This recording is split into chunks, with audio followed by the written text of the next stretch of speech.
Golden, celebrating 50 years of marriage.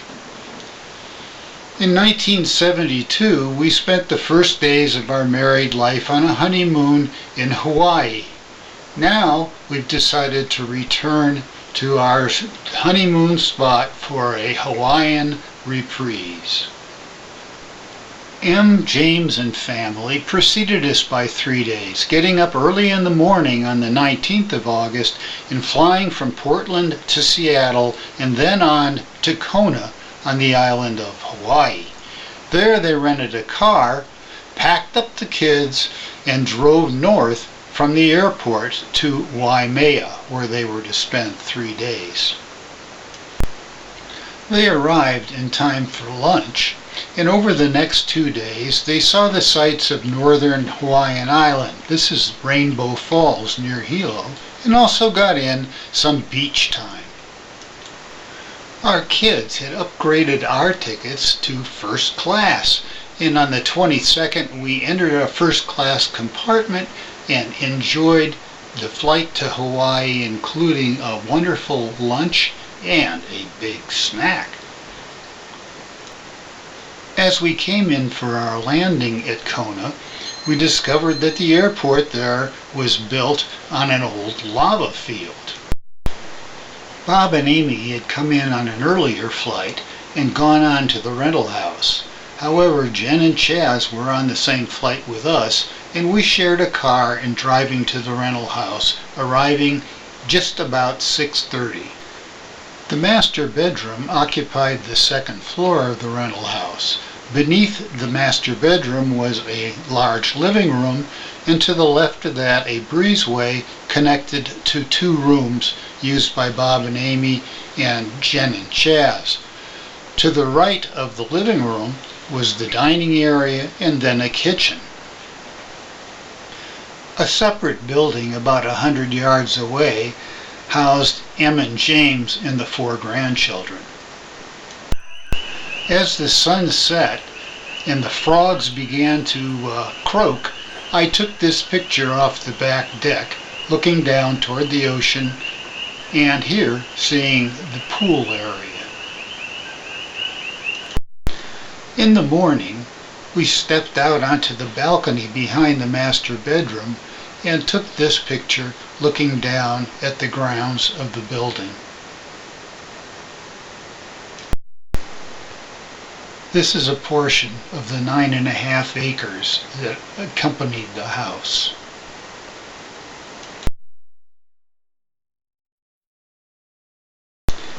From that lawn, we're here looking back at the back of the house.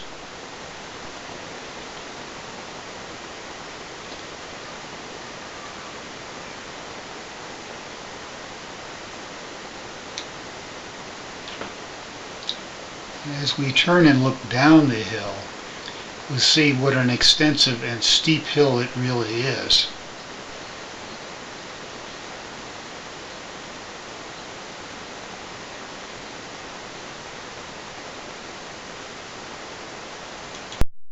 And down there is the weightlifting room and the tennis court behind it.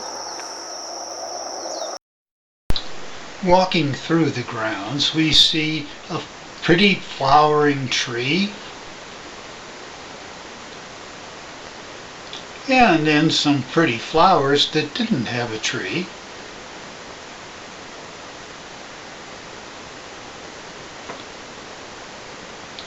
Here we see a cacao tree with the cacao fruit hanging from it. And here is a mangosteen tree. And there is the mangosteen fruit.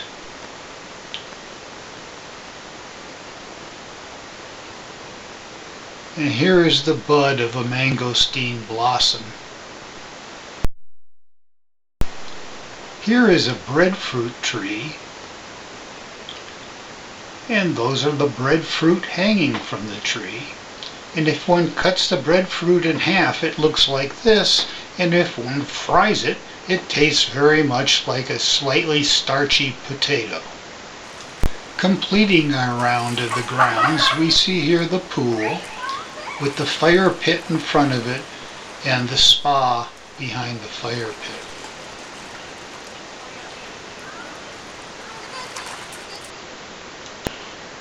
This is the pool area by night, and of course no account of the grounds could be complete without another mention of the sunsets or of the friendly geckos which abounded. One day we all caravanned around the southern tip of the island to Volcanoes National Park, where we began our investigations with a walk down a path that was covered with wildflowers leading to Thurston lava tubes. And here we are walking through the Thurston lava tubes.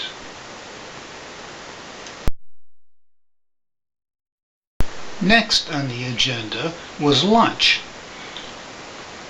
And then we took a walk down a path leading to the steam vents area and noted another pretty wildflower along the way. And here is the steam vents area.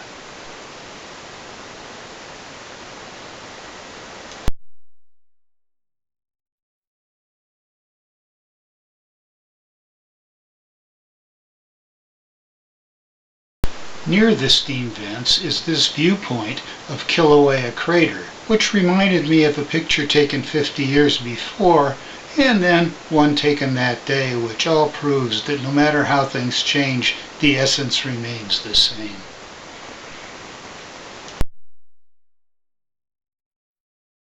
And here's a picture of the whole family at Kilauea Crater. Our final stop was at a viewpoint near the Jagger Museum, where we were able to see an actual lava eruption. On another day, we all drove up to the town of Captain Cook, about halfway between Kona and the rental house. And there we visited the Greenwell family coffee farm. Before the tour started, we admired the nicely landscaped grounds of the farm. And here we see a banana tree, and here's a close-up of the bunch of bananas that was growing on it.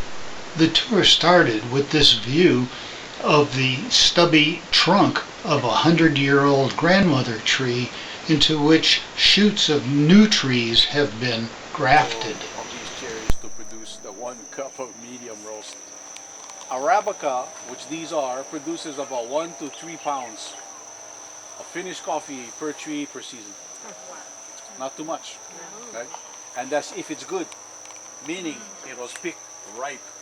The red is the ripe. The beans, once picked, need to be shelled, and then the soft inner beans are placed out here on these racks to dry in the air. You can see they look something like cashews.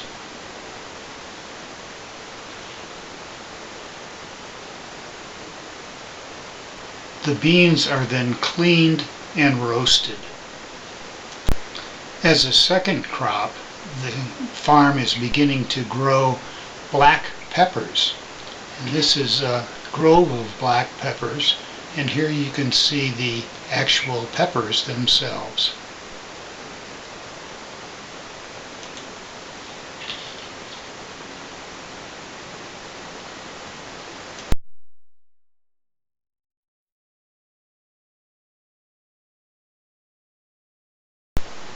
From the coffee farm, we went to the City of Refuge National Historic Site and saw this view of the City of Refuge, a place built with these large walls around it at one time to protect Hawaiians who were in deep legal trouble. And here we see a temple that was built there, or a reproduction of it. Here's another view of the City of Refuge.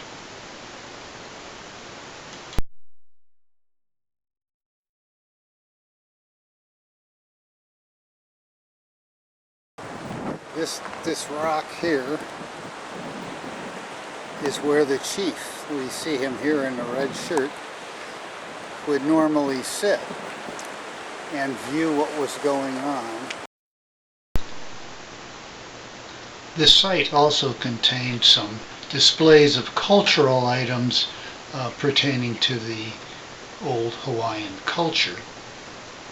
And there was also a pool in which Jack seems to be thinking about catching some fish, and it reminded me of a picture we'd taken 50 years before when the pool looked a little bit different. But most of the time, we stayed around the rental property and enjoyed its facilities. Some of us picked coconuts, and some of us hiked, and some of us crawled.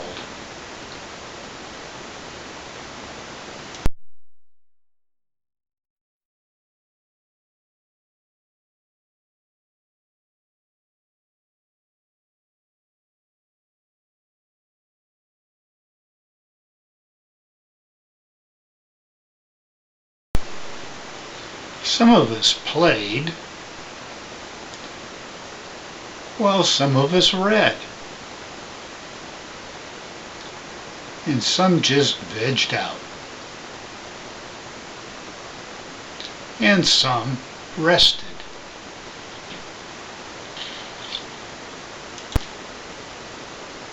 The Chambrels, perhaps a little more ambitious than the rest of us, jumped for joy.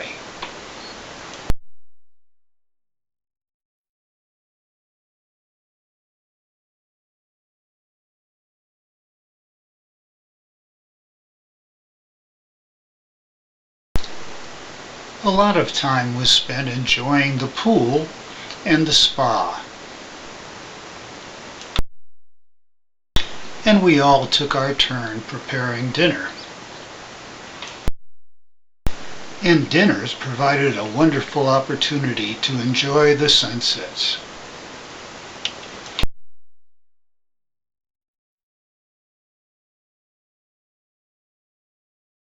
Lucy turned 9 months, and Nora celebrated her 3rd birthday.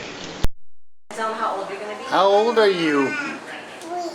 3! All right, it's dear Nora, happy birthday to you.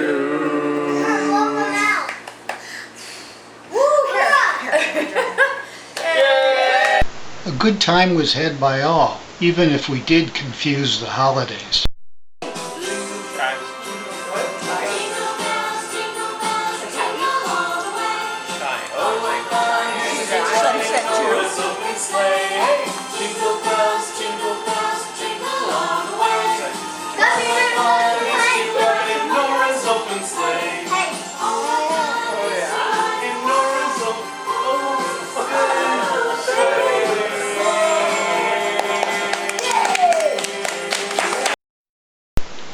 Then it was time to open presents. Big present. It is a big present. Whoa. Hey, lots of flowers. You can put it in her phone. Look at it. Look answers. They do things like this now. They're just. Yeah.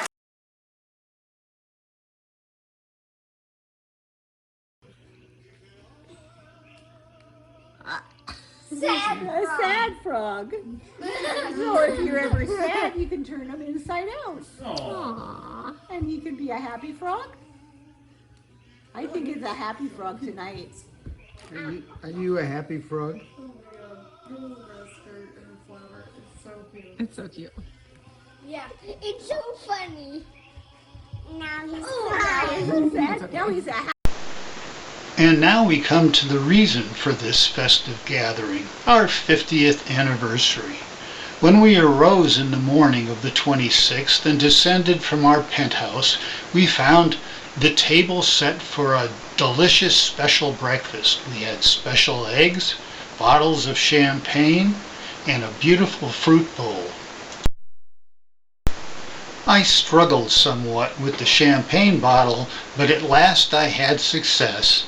And then we ate breakfast, a wonderful breakfast, and got a great start to our big day.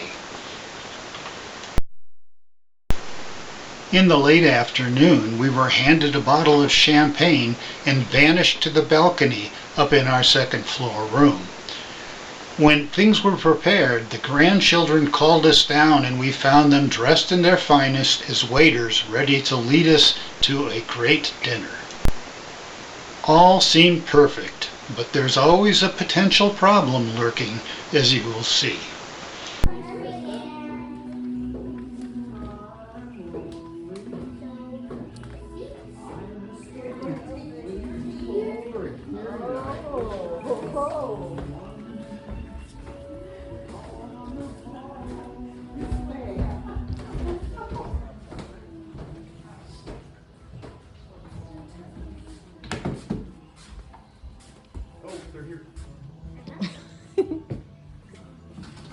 Right this way, your table's waiting.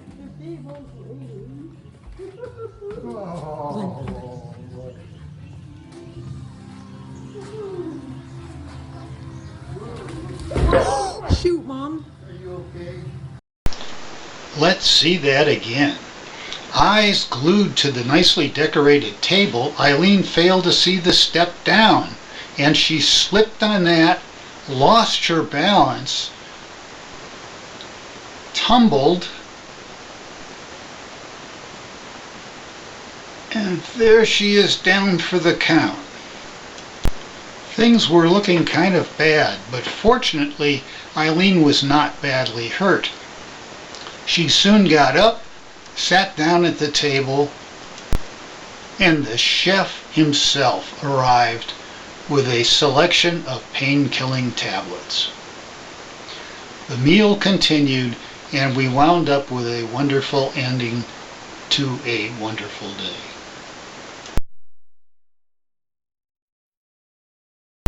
But all good things must come to an end, and in the morning of the 29th we posed for our traditional goodbye picture with the grandchildren, and the Chamrels left for their early morning flight back to Seattle and then Portland. Next to leave were Jen and Chaz, who drove over to the Hilo side of the island for this house that Jen had rented for the next 4 months. Here's a view from her front porch. Here's a look at her lawn and the chickens. And there's the driveway leading into her house. That left just Bob and Amy and ourselves, and we spent the morning and the early afternoon driving up to the Pu'ukohola Heiau up in the northwest corner of the island. When we arrived, we found that this National Historic Site was also celebrating its 50th anniversary. The Heiau, or temple, was built in the late 1700s under the direction of King Kamehameha. A line of men 20 miles long brought these rocks from as far away as the Pololu Valley. They were set without the use of mortar. Only native Hawaiians are allowed inside of the heiau, so we had to settle for a picture from the outside. Bob and Amy then caught a mid-afternoon flight to Maui, where they rented this house on the slopes of Mount Haleakala. Over the next few days, they took some risky drives, which reminded me of this picture we'd taken 50 years before. They also saw the inside of Mount Haleakala crater and took some hikes and saw some waterfalls. We caught an evening flight back to Denver, and our 50-year anniversary celebration was at an end.